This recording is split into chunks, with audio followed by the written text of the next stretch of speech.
Hi, this is Mrs. Woods with another poetry lesson. Today, we are going to use emotion to create poetry. How to start writing poetry. We're going to choose a topic, especially one that will touch your reader's emotions and connect with them on an emotional level. Then, you're going to use figurative language. Start out slow and maybe only use one type of figurative language until you have mastered it. Use imagery or sensory language.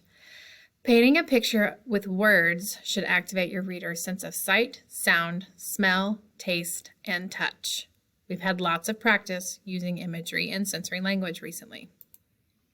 Use the sound devices to play with how the words sound to the reader. Let's review figurative language. Metaphor, a comparison of unlike objects that doesn't use like or as. Simile, a comparison of unlike objects that uses like or as. Personification, giving human traits to an animal or inanimate object. Hyperbole, an extreme exaggeration.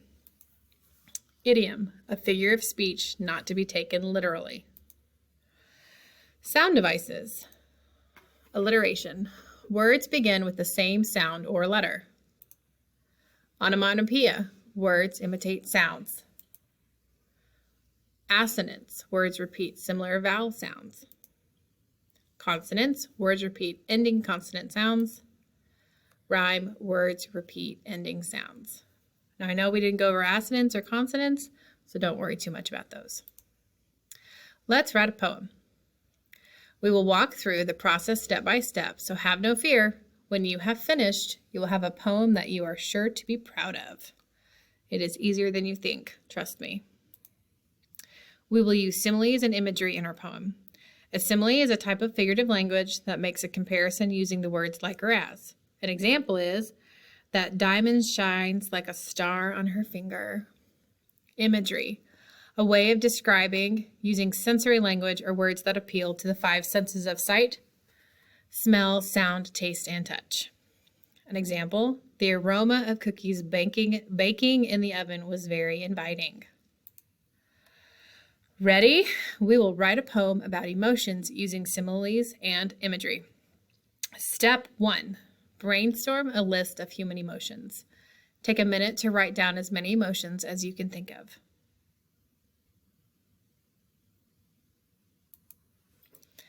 Here's some lists of human emotions if you're having a hard time. Doubt, joy, happiness, sadness, fear, hatred, anger, greed, jealousy, revenge, disgust, empathy, superstition, love, hope, faith, sympathy, humor, loyalty, anxiety, boredom, compassion, grief, envy, horror, gratitude, surprise, pride, guilt, desire, forgiveness, frustration, pity, regret, shame, affection, apathy, despair, and loneliness. Step 2. Pick an emotion and assign it a color. Write this down as the first line of your poem. Emotion is, pick a color. So fear is orange. Step 3. The second line of your poem should tell how it smells. It smells like, put in a sensory word. It smells like leaves burning. Step 4. The third line of your poem should tell how it tastes. It tastes like, an example, it tastes like rotten peaches. Gross. Step 5. The fourth line of your poem should tell how it sounds. It sounds like car alarms. That's annoying. Step 6. The fifth line of your poem should tell how it feels. It feels like a frozen snowball. Step 7. The sixth line of your poem should tell how it looks. It looks like Frankenstein. Step 8. The seventh line of your poem should restate the emotion as an action. Fear is falling. Step 9. The eighth line of your poem should be a prepositional phrase. We just went over prepositional phrases, so you should definitely know this. Into a hole. your finished poem. Step 10. Read your poem and decide if you need to make any changes. Our example poem. Fear is orange. It smells like burning leaves. It tastes like rotten peaches. It sounds like car alarms. It feels like a frozen snowball. It looks like Frankenstein. Fear is falling into a hole. Poetry is playing with words. Have fun with your poetry. Experiment with words and using figurative language, imagery, and sound devices in your poems. Create your own poem. Create your own ideas for making poems to share with your friends. Use this frame to create more poems.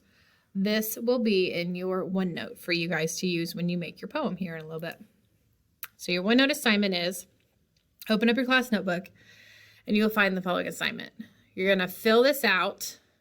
You're going to go down the list of what I showed you before, and you're going to have a poem that mimics this. And then you're going to turn in a working link into Canvas. Have fun.